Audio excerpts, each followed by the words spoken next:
What's going on, guys? Alan F. Ready here from Blendlogic. Today's foundation of success is on Arnold Schwarzenegger. Because there's no maybe. You got to get up and say, I want to be a champion. And I do whatever it takes. Don't give me this thing, I have a difficult time with the time and I don't have time for this and I don't have that. You have time. You make the time.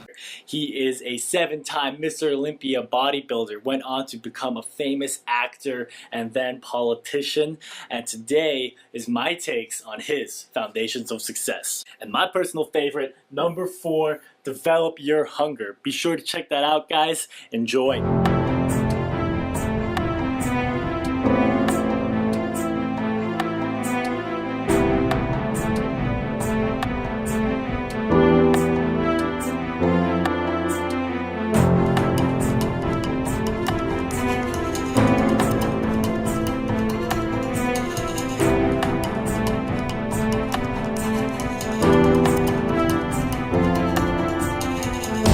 A lot of people know that you're a fantastic direct response marketer with your mail order business. Can you talk to us about the dollar into two concept? Well, we all pay taxes, and we all hate the idea that we're losing that money.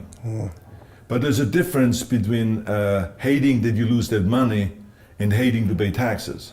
I love paying taxes. If it is the fair amount and if it is used wisely, I think we all have to contribute that, because that's how you set up social programs, that's how you build infrastructure, that's how you have a military and all of those kind of things. So that's great. But I always had the belief that the money that I pay in taxes, I want to make up through wise investments. So this is why I got into real estate right away in the 70s and I started buying raw land and developing that, started buying apartment buildings. And just think about it. I mean, I remember in 1974, I bought my first apartment building, and we bought it for $215,000. It was then a lot of money. Yeah.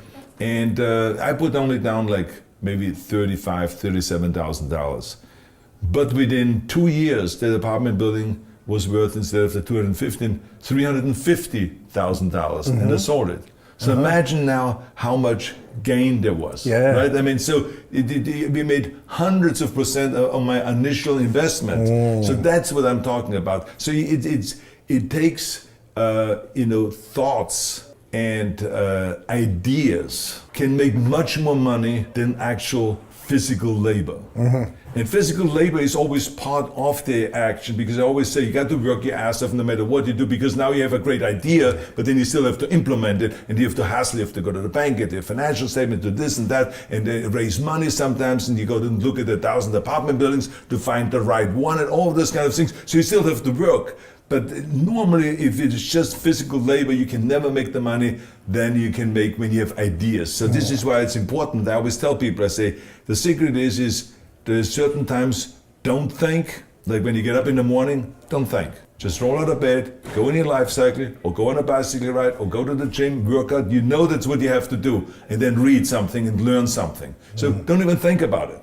But there's other times where you have to really think, and you really have to get creative and have a clear vision of where you want to go and what you want to do. And that's what I always had, and that's what I always believed in. I always believed in making money so that then you can do something with that. You invest in it in order, eventually you create a family, you give some of to your kids and all that stuff, but also for charity. Look, I have the Schwarzenegger Institute at USC.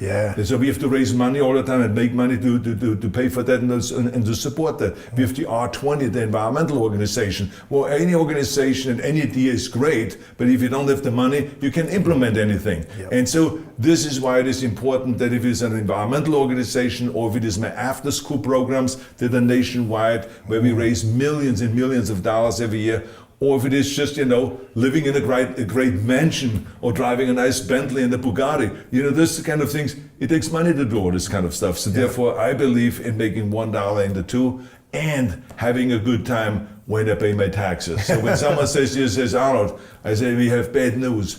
You owe $15 million in taxes. I say, wow, yes. And then they look at me and says, why are you happy about He's that? finally I said, lost it. because that means we must have made a lot of money. Yeah. You have to pay that much money in taxes. And they say, yeah, that's the way I look at it. And so that's the way I look at it. Wow. But I tell you that I was very fortunate that I had great heroes. I had great heroes that I could look up to, and I mentioned two of them, Muhammad Ali and Sergeant Shriver, my father-in-law. But there's other great heroes like Gorbachev, Reagan, Mandela, great leaders like Mother Teresa, Chancellor Kohl, and Churchill, and the list goes on and on. I mean, those people had such an impact on the world. Single-handedly, they've changed the world. We all can create change, whether it is in our neighborhood, or in our local schools, or in our country. It can be big, but it can also be as little as just going to a school kid that has problems reading and teaching that kids how to read or how to do math. We don't have to just work on me. We should also work on we.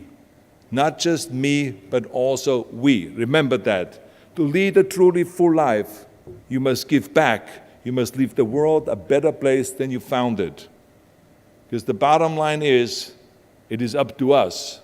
I mean, those rules that I've given you are important rules, but giving back is one of the most important rules. You know, in The Terminator, you have a very, very famous line, maybe your most famous line ever. But you explained that when you were learning English, you didn't understand contractions. You hated them. So you thought the line should be said differently than it was written. So how would that line have sounded if you'd gotten your way? I will be back. I was as wrong as anyone can be. I was arguing with Jim Cameron. Jim Cameron wrote the script. And so that's mistake number one. You never tell a writer that you want to change his lines.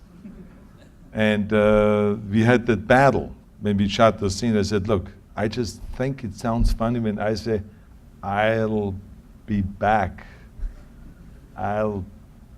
It's weird when I say that.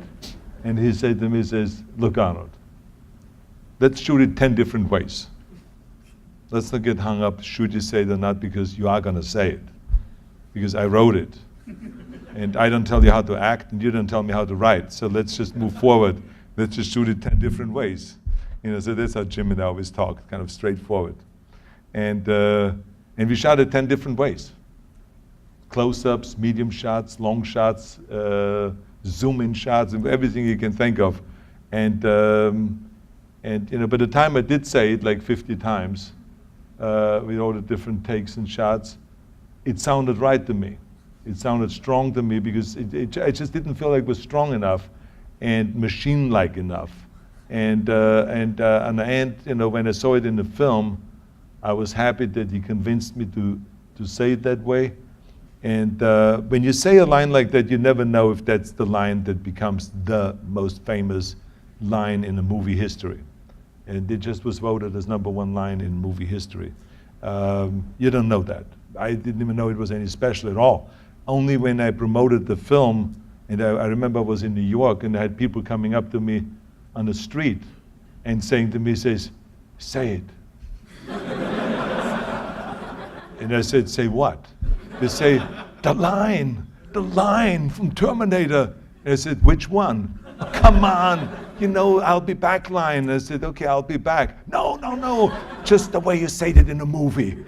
And then I would say, I'll be back. Yeah, that's the one, yeah. So I realized then, Jesus, what did we create, a monster there or something like that? It was like, wow, it was like a big surprise to me that it became such a big hit. And it became bigger as time went on, and you know, the rest is history. Help the guys with their training and so on. When I used to do seminars on how to become a champion, I would always ask people, why do you want to be a champion? Or what do you want to accomplish? Why are you training?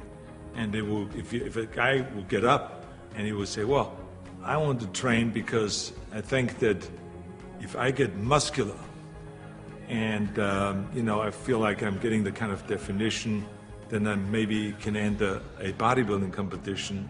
I said, sit down. I said, if you think this way, you're going to be a loser. You're never going to make it because there's no maybe. You got to get up and say, I want to be a champion. And I do whatever it takes. The amount of hours it takes, the posing, the this, the that, the visualization, looking at training footage, looking at motivational books, reading this, reading, whatever it takes, I would do. That's the answer I want to hear from you. You can detect right away those that are going to be shaky and that will fall behind and they will not go all the way, and those that are very hungry. And that hunger you have to develop because you have to create a goal for yourself, whatever that may be, a short-term goal and a long-term goal, and you got to go after that. And if you do not see it, and if you do not believe it, who else will? Experiencing pain in your muscles and aching, and just then go on and go on and then go on. And this last 2 or 3 or 4 repetitions, that's what makes actually the muscle then grow. And that divides then one from a champion and one from not being a champion. If you can go through this pain barrier, you make it to be a champion. If you can't go through, forget it.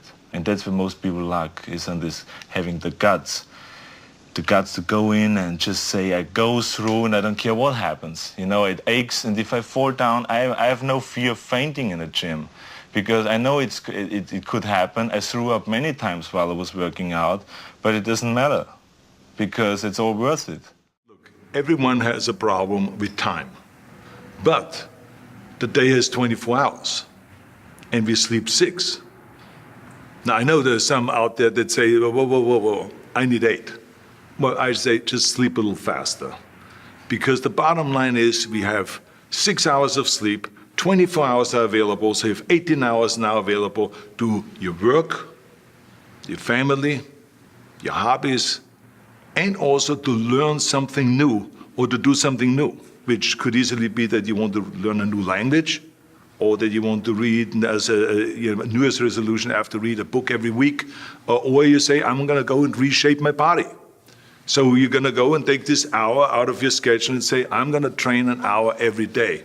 So this is, for most people, a huge challenge, but it is totally doable, I can tell them, because the kind of things that I did when I came to this country, I mean, I went to school, I was working in construction, I was working out my 5 hours a day, I was taking acting classes from 8 o'clock at night to 12 midnight. I was doing all of those things. I wanted to make sure that out of the 24 hours of the day, that I don't waste one single hour. Those hours were too precious. And so there I just want to tell people, don't give me this thing, I have a difficult time with the time, and I don't have time for this and I don't have that. You have time, you make the time. I mean, when I started learning about America at the age of 10, and we got geography lessons and learned about America and about and saw the first photographs, I remember, in those photos in the textbook, but also in Super 8mm film footage that they showed in the classroom, you know, about the Golden Gate Bridge and the Empire State Building and the 6-lane highways and all this. I said, what am I doing here in Austria with these little roads? I want to go over there and I want to be part of the big deal. And so I had always this desire, and I felt like that the only way I ever would get to America, because in those days it wasn't common that you buy yourself a ticket, that no one could afford that. So I had to kind of accomplish something big that takes me to America. And then when I read about this guy, Reg Park, who won Mr. Universe 3 times and then became a star in Hercules movies, and then was in Italy filming and then in Hollywood filming, I felt that could be the ticket. I should become Mr. Universe. I should become kind of a second Reg Park. Of course, no one really bought into that. My parents thought I was totally insane. And I remember that I hung up pictures above my bed, you know, for inspiration, pictures of Reg Park in his posing trunks and all that. My mother was so concerned, she called the local doctor, and she had him analyze the wall because she thought that there's something terribly wrong, that I have naked men above my bed, and all of my buddies had women hanging above their bed, and so she was concerned about that. And but they just, I think that my parents really thought that there was something terribly wrong of being that driven, you know, because I would come home at lunchtime, and then instead of having lunch, I would do 200 sit-ups. And then at night, I would go to the stadium, and I would be lifting weights. I would come home at 10 o'clock at night, and I would be continuing lifting weights. So it was like one of this insanity. In the military, I would continue lifting weights, no matter how the training was and how tough the basic training was. I would always then lift weights afterwards.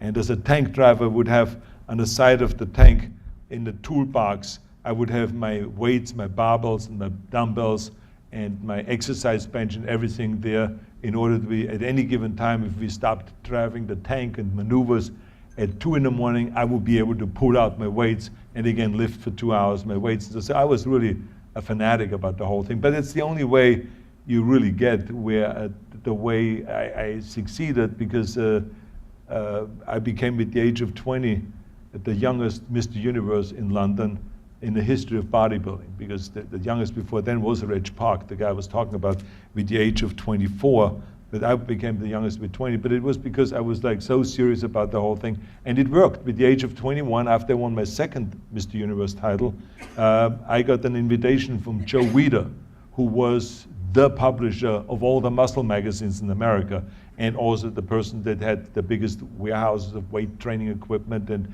had food supplement companies and all this. And he brought me to America, and so there I was.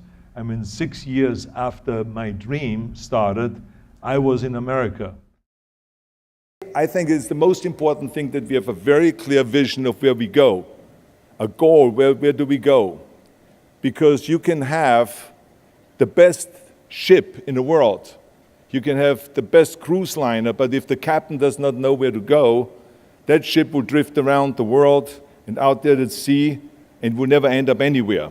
And this is exactly the way it is in real life. If you don't have a goal, if you don't have a vision, you just drift around and you're not going to be happy. This is why it is so important to have that vision. Now, I created that vision in Austria because I grew up after the Second World War. Austria, right along with Germany, lost the Second World War, thank God.